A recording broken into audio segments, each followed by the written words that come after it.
The city bus rumbled quietly along the cracked streets of Baltimore, its wheels groaning as they pressed against worn asphalt. Streetlights cast thin golden beams through the smeared windows, slicing through the thick shadows inside the vehicle.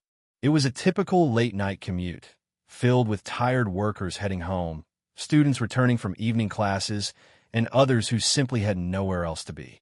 The air inside the bus was heavy with the smells of old upholstery, damp coats, and faint traces of fast food. The flicker of the fluorescent lights above made the scene feel even more distant from warmth. Passengers sat slumped in their seats, most staring blankly at their phones, lost in a silent trance, or watching the world blur past outside. At 10:37 p.m., the bus jerked to a sudden stop. The hydraulic doors groaned open, and a few late riders shuffled in. Among them was a man whose very presence, though quiet, seemed to bend the space around him. Jack Callahan climbed aboard, moving with an unhurried precision. His boots struck the metal steps with a steady weight as he made his way down the narrow aisle. Jack's broad shoulders filled his worn leather jacket, the kind that had seen seasons come and go but still held its own. Dark jeans fit him cleanly, his gait steady, controlled. The dull interior lighting caught on the faint lines etched into his face, lines carved by decades of hard lessons and silent strength. His eyes, a clear steel gray, flicked briefly across the passengers before he found a seat near the front. He lowered himself into place with a calmness that came not from tiredness, but from discipline. His large, weathered hands rested on his thighs, fingers flexing once before settling into stillness. For time, nothing happened. The bus rattled along its route, the passengers sinking deeper into their individual bubbles of distraction. Jack watched the city pass in his peripheral vision, though his mind stayed alert. To most people, he looked like any other man headed home after a long day, another nameless figure on an aging bus. But to the few who bothered to look closer, there was something different about him. He sat with an upright posture, his gaze steady. Not restless, not slouched, simply solid. The uneventful ride shifted 3 stops later. The calm was broken by the sound of boisterous laughter. It came from the back of the bus, 3 teenage boys swaggering down the aisle. They couldn't have been more than 17, but they carried themselves with the unchecked bravado of those who hadn't yet been forced to reckon with consequence. One of them, tall and wiry in a bright red hoodie, scanned the bus as if hunting for amusement. His gaze landed on an elderly black man seated quietly near the front. The old man, dressed in a clean gray wool coat and pressed slacks, sat with his back straight. A polished wooden cane rested lightly between his knees. His dark brown hands, lined by time, lay gently over its handle. His eyes were on the window, following something far away, maybe a memory, maybe just the night. Red Hoodie grinned, nudging his friends, saying something under his breath that drew soft, cruel snickers. Then, louder, he called out, "Hey, old-timer, you forget your walker or something. Need somebody to push you home." The words cut through the bus like a cold wind. Passengers stiffened. Some shifted uncomfortably in their seats. A few darted glances at the teenagers, debating whether to intervene, but no one spoke. Most, as people often do, stayed silent. The elderly man, whose name was Samuel Jefferson, did not react. His hands remained still on his cane. His shoulders did not flinch. He seemed, outwardly, not to have heard all. Red Hoodie leaned in a little, emboldened by the old man's silence. "What's the matter, Grandpa? Cat got your tongue?" His friends chuckled again, louder now. The boy next to him, stocky with a backward cap, added, "Maybe he's deaf. Probably can't hear a thing without batteries in those ears." Still, Samuel didn't move. Across the aisle, a young woman in nursing scrubs tightened her grip on her phone, her thumb hovering over the screen as if considering calling someone. A man in a gray business suit folded his newspaper with unnecessary precision, his jaw tight.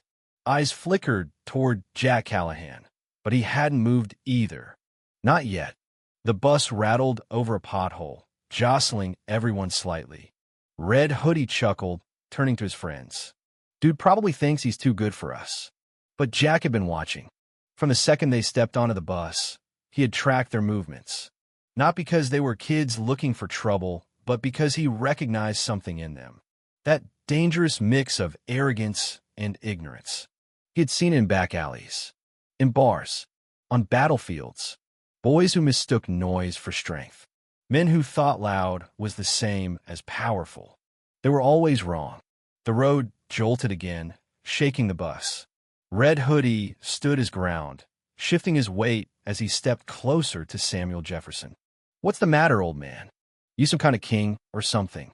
Sitting there all high and mighty, the space inside the bus seemed to shrink. Conversations had already ceased.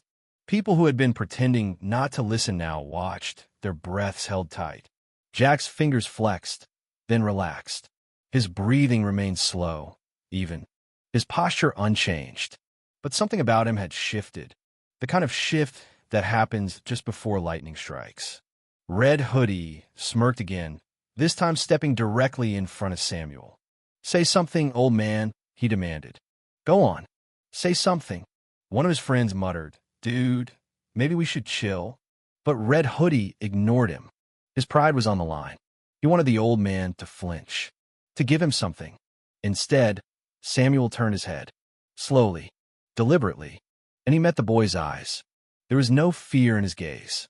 No anger, only something deep, unwavering. A quiet strength that settled into the space between them like gravity. "You think strength is loud?" Samuel asked, his voice calm, quiet. "You have no idea what strength looks like." The silence that followed was complete. Even the hum of the engine seemed to dim. Red Hoodie faltered for half a second, then forced a sneer back onto his face. "Yeah? Why don't you show me, old man?" Samuel said nothing. But Jack Callahan did. His voice, low and steady, carried from 2 rows ahead. "Respect," Jack said, "is something some people only learn the hard way." Red Hoodie turned toward him, scoffing. "Oh, look who finally speaks. What, you his bodyguard or something?" He gestured to Samuel. Old man too weak to fight his own battles. Jack tilted his head slightly. His gaze settled on the boy, not sharp but heavy. "You're mistaking quiet for weakness," he said. "It's a mistake you won't make twice." Red Hoodie's face flushed. But before he could reply, Samuel spoke again. "You remind me of someone I used to know," he said, his tone edged with something heavier. Red Hoodie laughed, though the sound was forced now. "Yeah? Who's that, Gramps?"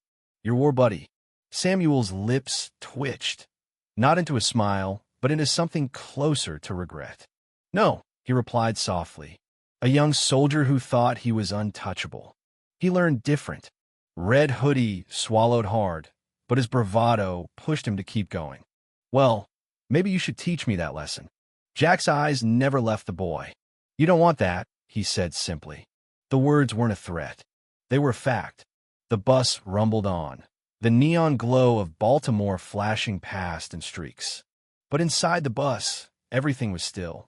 Jack leaned forward slightly. "You see that cane?" he said, nodding towards Samuel's hand. "It's not just something to lean on. It's a reminder. Every scar he carries, every ache in those bones, comes with a story. Not stories of fists or insults, but of battles fought with discipline and honor. You wouldn't understand that. Not yet." Red Hoodie's jaw clenched. His fingers curled into fists at his sides. But he didn't move. He couldn't. The weight of the words pressed against him, rooting him to the spot. "You're lucky, kid," Jack said finally. "Because tonight, you don't have to learn the hard way. Not yet. But keep on like this, thinking the world owes you something, and one day you'll find out just how wrong you are." The words sank in, slowly, painfully. Red Hoodie's shoulders slumped. His head dropped. His friends, once ready to egg him on, sat silent now, their gazes on the floor. One of them whispered, "Just sit down, man." And Red Hoodie did. Wordless, he turned and moved toward the back of the bus. He slid into a seat, staring out the window, his reflection pale and smaller than he thought it would be. The energy in the bus shifted. The tension didn't vanish, but it softened. People breathed again. Quiet conversations resumed, though lower than before. Jack exhaled quietly, his gaze turning back toward the window. The young woman in scrubs finally spoke. "Vietnam?" she asked softly. Jack turned, meeting her eyes. "Yeah," he said. "My dad served," she said. "Never talked about it much." Jack gave a small nod. "Most of us don't." At the back, the stocky boy with the backward cap cleared his throat. He looked up, catching Jack's gaze, then Samuel's. "I'm sorry," he said, barely above a whisper. "We shouldn't have said those things." Samuel inclined his head. "Apology accepted," he said simply. The bus slowed to its next stop. Jack rose from his seat, moving slowly, joints stiff but unbroken. He paused by the driver's cabin. "Kindness and respect don't cost you anything," he said, his voice steady but quiet. "But withholding them can cost you everything." The doors hissed open. Jack stepped out onto the night-dark pavement, his figure disappearing into the quiet hum of the city. The bus pulled away, the passengers inside left thoughtful, changed. At the back, Red Hoodie sat, his arms crossed tightly over his chest. He didn't look up, but he was listening. Everyone was, and none of them would ever forget. Not tonight. Maybe not ever.